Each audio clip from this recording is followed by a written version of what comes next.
Alipurduar swimming পুলে শিলান্যাস করতে এসে কার্যত বিস্ফোরক উত্তরবঙ্গ উন্নয়ন মন্ত্রী উদয়ন গুহ। এদিন তিনি বলেন, আমরা তো হিন্দু, পুজোর আগে প্রসাদ বিলি হয় এটা আমরা কোনো দিন দেখিনি। বিজেপি লাড্ডু বিলি করছে। এ প্রসঙ্গে উদয়ন বলেন, ওরা আসল জিনিস বেছে নিয়েছে, মেজো খোকা যথার্থ জিনিস বিলি করছে।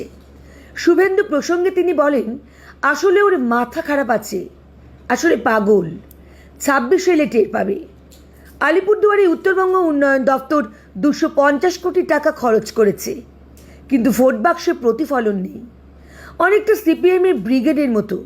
এ প্রসঙ্গে উত্তরবঙ্গ উন্নয়ন মন্ত্রী উদয়ন গুহ বলেন, আমরা তো মাদারিঘাট জয়লাভ করেছি, জয়প্রকাশ টোপ্প জিতেছেন, শুরু হয়ে গেছে খেলা। মমতার বদলে যদি পাগল কেউ হয় তাহলে কি শুভেন্দু প্রসঙ্গে বললেন? এ প্রশ্নে তিনি বলেন, আমি বাঁশি বাজিয়েছি, যে যার মতো করে সুর মিলিয়ে নেবে। কৃষ্ণ বাঁশি বাজায়, রাধার মনে কী আছে সেটা রাধা দেখে।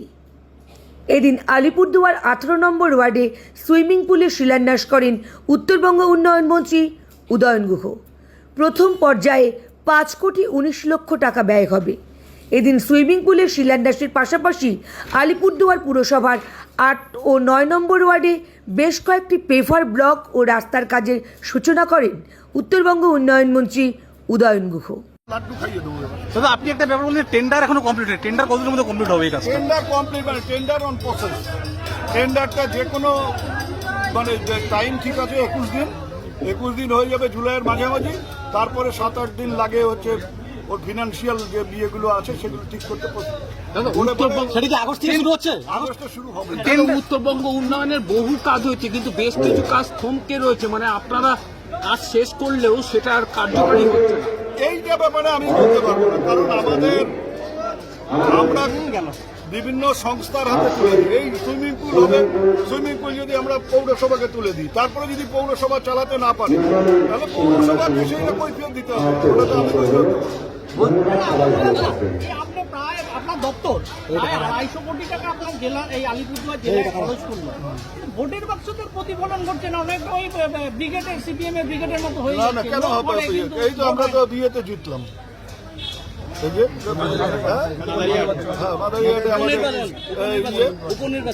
জয়প্রকাশ টোপ্প জিতলাম। এবার শুরু হয়ে গেছে খেলা, ওটা দেখো এবার কি হয়। বলছি দাদা, মঞ্চে বললেন যে কেউ পাগল একটা মুখ্যমন্ত্রী, এটা কার কথা বলতে চাইলেন? পাগল মুখ্যমন্ত্রী যদি কেউ হয় আর কি, মমতা বন্দ্যোপাধ্যায়ের বদলে যদি কেউ কোনো পাগল হয় তাহলে কি হবে? আমি কেমন বলবো? এবার আমি বাঁশি বাজিয়েছি, এবার কে কার মনে কি আছে সে বাঁশির সুর মিলিয়ে নেবে। এখন কৃষ্ণ বাঁশি বাজায়, রাধা আসে নয়, রাধা শুনে রাধার মনে কি আছে সে রাধা বুঝবে। কৃষ্ণ আলিপুরদুয়ারেও কিছু সমস্যা আছে নেতাদের মধ্যে দেখা যাচ্ছে, কিছু আপনিও কিছু।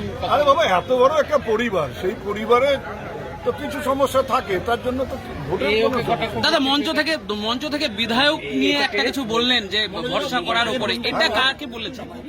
মানে মঞ্চ থেকে বললেন যে আগামীতে যাতে সেরকম মুখ্যমন্ত্রীর কাছের বিধায়ক, কাকে উল্লেখ করলেন? যে প্রার্থী হবে সেই কাছের বিধায়ক হবে।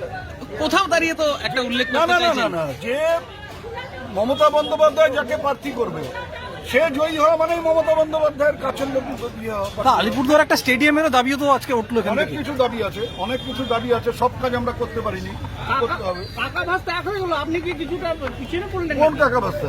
কুচবিহারের টাকা। আরে এটা আলিপুরদুয়ারের কথা বলে, কুচবিহারের সাথে শিলান্যাস অনুষ্ঠান উপস্থিত আছেন শিলান্যাস করবার জন্য আমাদের পশ্চিমবঙ্গ সরকারের উত্তরবঙ্গ উন্নয়ন দপ্তরের মাননীয় মন্ত্রী শ্রী উদয়ন গুহ। আমাদের মাঝে উপস্থিত আছেন আমাদের রাজ্যসভার সাংসদ শ্রী প্রকাশ চিক বড়াই, উপস্থিত আছেন আলিপুরদুয়ার পৌরসভার সম্মানীয় মহানাগরিক